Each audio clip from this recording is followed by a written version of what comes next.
Let's talk about the hidden fees of buying a home. I actually don't think they're hidden. I just don't think it's very aware. So this is an example of a pretend closing disclosure. Everyone knows about the loan amount, and this was done in 2013. So great loan amount, I wish. Great interest rate. But what does it cost to actually buy a home? So let's dive into it. First of all, you have your loan fees, which these are the fees associated with getting a loan from a bank, credit union, any of them. There's different options. You can have origination fee or not have an origination fee. It just depends on the interest rate you want in the long run. And then you have all these additional fees that are associated with getting a loan, like getting a flood certificate, checking your taxes, credit, all of that.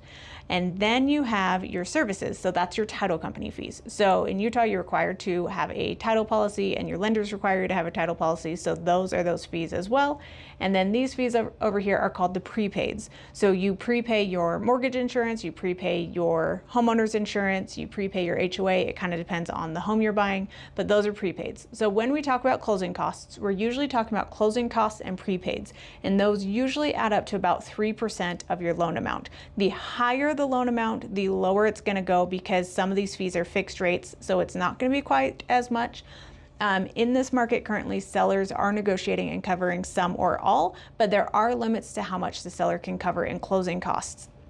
Depending on your down payment, they can do up to 6%, but that's if you have 10% down and you're not an investor. So most sellers can only cover 3% of your closing costs, which are closing costs and prepaid items.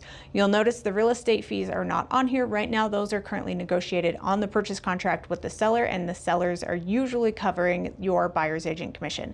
So these are the fees. The other things to consider is your earnest money, which goes towards your down payment in the long run, does have to be paid up front as soon as you go under contract. Then you're going to have your inspection fees. So that is having an inspector come out and view the property.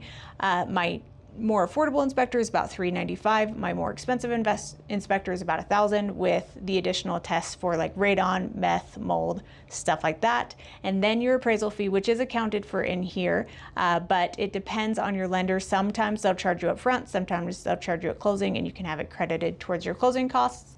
But when it comes to buying a home, you're going to spend about 3 to 4% of the sales price in fees, and then you're going to have your down payment on top of that. And your down payment just helps make your payment less. So if you're thinking about buying a house, think about the purchase price, see what you have in savings, and I recommend personally to have a reserve beyond that so you're not using all of your cash to buy a house, because for some reason stuff likes to break as soon as you buy the house, which is what a home warranty is for, but that's a story for another day.